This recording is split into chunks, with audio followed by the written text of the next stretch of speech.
नमस्कार विद्यार्थी मित्रांनो, मी मीरा भोपाळे स्वागत करते जय हिंद पाठशाला या यूट्यूब चॅनलमध्ये। आता आपण म्हणीचा अभ्यास करत आहोत मराठी व्याकरणातील। तर आजचा हा 5वा भाग आहे। या अगोदरच्या भागामध्ये मी तुम्हाला प्रश्न विचारला होता की खालील म्हण अचूक शब्दात पूर्ण करा। तर सारा चोरांचाच बाजार ही ती म्हण होती आणि त्या प्रश्नाचं उत्तर आपल्याला पर्याय क्रमांक 3 सांगता येईल। शेवटी हा प्रश्न विचारलेला होता। रोज रात्री 9 वाजता आपला हा व्हिडिओ अपलोड होत असतो। तर आजच चॅनलला सबस्क्राईब करा, जास्तीत जास्त गरजू मित्रांपर्यंत शेअर करा आणि हो, व्हिडिओ आवडल्यास लाईक करायला मात्र विसरू नका। चला तर मग सुरुवात करूया आजच्या व्हिडिओला। आजचा पहिला प्रश्न आहे, दरबारी मान विड्याचे पान म्हणीचा अर्थ ओळखा। एक आहे दरबारात मान मिळवण्यासाठी पान खाऊन जाणे। दुसरं आहे दरबारात ज्याला मान असतो त्यालाच पान मिळते। तिसरं आहे दरबारात मान पान देण्याचे नाटक करणे, प्रत्यक्षात मात्र तसे काहीच नसणे। आणि चौथं आहे नित्यनेमाने विड्याचे पान खाणाऱ्याला दरबारात मान सन्मान मिळतो। तर दरबारी मान आणि विड्याचे पान या म्हणीचा अर्थ आपल्याला असं सांगता येईल की दरबारात मानपान देण्याचे नाटक करणे, प्रत्यक्षात मात्र तसे काहीच नसणे। म्हणजेच प्रश्न पर्याय क्रमांक 3 या प्रश्नाचे उत्तर आहे। यानंतर आजचा दुसरा प्रश्न, हात ओला तर मित्र भला या म्हणीचा अर्थ समानार्थी असणारी म्हण ओळखा। एक आहे रंगलेल्या तोंडाचे मुके घेणे। दुसरं आहे हात फिरे तिथे लक्ष्मी फिरे। तिसरं आहे असतील शिते तर जमतील भूते। आणि चौथा आहे हिरा तो हिरा गार ती गार। तर या प्रश्नाचं उत्तर सुद्धा आपल्याला सांगता येईल की पर्याय क्रमांक 3 असतील शिते तर दिसतील भूते। म्हणजे हात ओला तर मित्र भला म्हणजे काय, तर गुळ असेल तिथे माशी फिरते। म्हणजेच काय, आपल्याला असं सांगता येईल की एखाद्याजवळून लोभ भेटत असेल किंवा एखाद्याजवळून आपला काही फायदा होत असेल तर ह्या म्हणी लागू पडतात। यानंतर प्रश्न क्रमांक 3, शहाण्याला शब्दाचा मार या म्हणीला विरुद्धार्थी म्हण खालील पर्यायातून ओळखा। आता विरुद्धार्थी म्हण म्हटले, एक आहे गोरा गोमटा आणि कपाळ करंटा। दुसरी आहे गाढवाला गुळाची चव काय। तिसरी आहे गाढवापुढे वाचली गीता कालचा गोंधळ बरा होता। आणि चौथी आहे गाढवाचा गोंधळ नीला ताचा सुकाळ। तर आपल्याला या प्रश्नाचं उत्तर सांगता येईल पर्याय क्रमांक 3 शहाण्याला शब्दाचा मार याच्या विरुद्धार्थी म्हण आहे की गाढवापुढे वाचली गीता आणि कालचा गोंधळ बरा होता। म्हणजे त्याला काहीच कळत नाही असा माणूस। आणि शहाण्याला शब्दाचा मार म्हणजे थोडंसं सू म्हणलं तर सुवारा असं एक आपली आई म्हणत असते त्याचप्रमाणे। म्हणजेच या प्रश्नाचं उत्तर आहे पर्याय क्रमांक 3। यानंतर प्रश्न क्रमांक 4, धर्म करता कर्म उभे राहते या म्हणीचा योग्य अर्थ ओळखा। एक आहे धर्माचे पालन करताना कर्म करावे लागते। दुसरा आहे दान धर्म केला तर पुण्य मिळते। तिसरा आहे धर्म पालन केल्यानंतर कर्मबंधनातून मुक्ती मिळते। आणि चौथा आहे एखाद्याला सहाय्य करायला गेल्यास भलते संकट मागे लागते। म्हणजेच आपल्याला असं सांगता येईल या प्रश्नाचं उत्तर पर्याय क्रमांक 4, कारण धर्म करतो त्याला धर्म उभे राहतात असं आपले आई वडील म्हणत असतात। म्हणजेच काय, तर एखाद्याला सहाय्य करायला गेल्यास भलते संकट मागे लागणे याला म्हणतात धर्म करता कर्म उभे राहते। यानंतर प्रश्न क्रमांक 5, पुढील प्रसंगावरून म्हण ओळखा। मुलीचं लग्न म्हटलं की आपले दोघे भाऊ आहेत आपल्या पाठीशी खंबीर।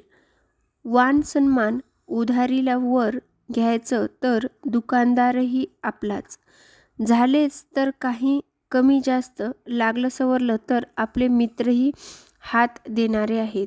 पण ऐनवेळी यातला एकाचाही उपयोग झाला नाही। मग म्हणतात ना, एक ना धड भारावर चिंध्या। दुसरं दाम करी काम बीबी करी सलाम। तिसरं नाचता येईना अंगण वाकडे। चौथं सारा गाव मामाचा एकही नाही कामाचा। तर या प्रश्नाचं उत्तर आपल्याला सांगता येईल पर्याय क्रमांक 4. कारण सगळेच आपले आहेत पण कुणीही मदत न करणं, याला असं आपण म्हणू शकतो सारा गाव मामाचा आणि एकही नाही कामाचा. यानंतर प्रश्न क्रमांक 6. दिलेल्या पर्यायामधून पुढील म्हणीचा अर्थ ओळखा.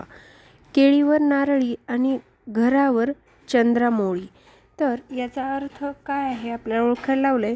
एक आहे भरपूर श्रीमंत असणे, दुसरा आहे अत्यंत गरिबी परिस्थिती असणे, तिसरा आहे अत्यंत कष्ट असणे आणि चौथा आहे खूप आराम असणे. तर केळीवर नारळी आणि घरावर चंद्रमोळी याचा अर्थ असा होतो की अत्यंत गरीब स्थिती असणे. म्हणजेच या प्रश्नाचं उत्तर आहे पर्याय क्रमांक 2. यानंतर प्रश्न क्रमांक 7. म्हणीचा योग्य तो अर्थ लिहा.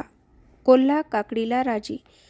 एक आहे कोल्ह्याने काही खाल्ले तरी आनंदी होतो, दुसरा आहे कोल्ह्याला काकडी आवडते, तिसरा आहे कोल्हा काकडी यांचे नाते जुळते, चौथा आहे शूद्र माणसे शूद्र वस्तूला भाळतात. तर या प्रश्नाचं उत्तर आहे पर्याय क्रमांक 4.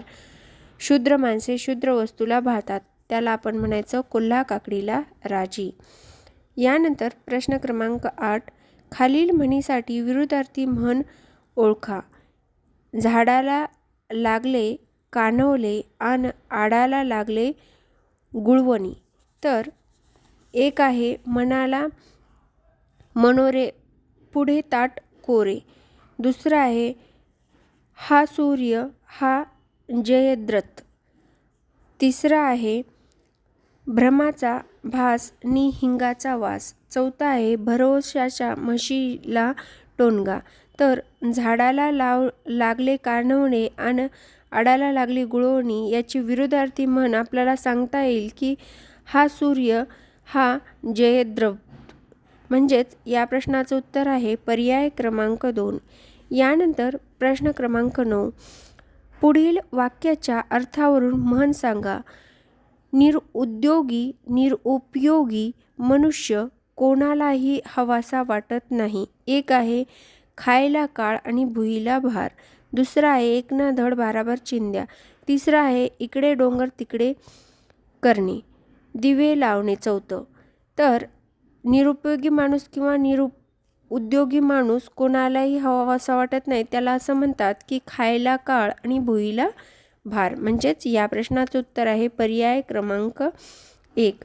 यानंतर 10वा प्रश्न आहे पळणाऱ्यास 1 वाट आणि शोधणाऱ्यास 12 वाटा. या म्हणीतून काय व्यक्त होते. एक पळणाऱ्याच्या मर्यादा, दुसरं चोरवाटेच्या मर्यादा, तिसरं शोधणाऱ्याचे सामर्थ्य आणि चौथं चोरीची सुलभता व शोधण्याची कठीणता.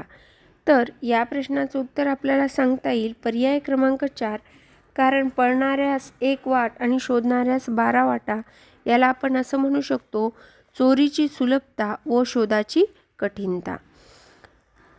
यानंतर आजचा तुमचा प्रश्न, ज्या प्रश्नाचं उत्तर तुम्ही मला कमेंट बॉक्समध्ये द्यायचं आहे, तर तो प्रश्न आहे तुमच्यासाठी खालील म्हणीचा योग्य अर्थ सांगा.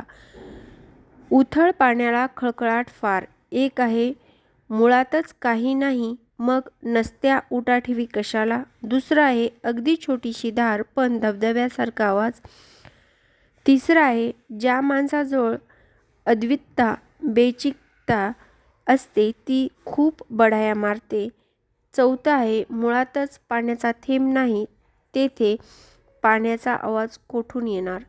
तर या प्रश्नाचं उत्तर तुम्हाला कमेंट बॉक्समध्ये सांगायचे. व्हिडिओ शेवटपर्यंत पाहिल्याबद्दल धन्यवाद.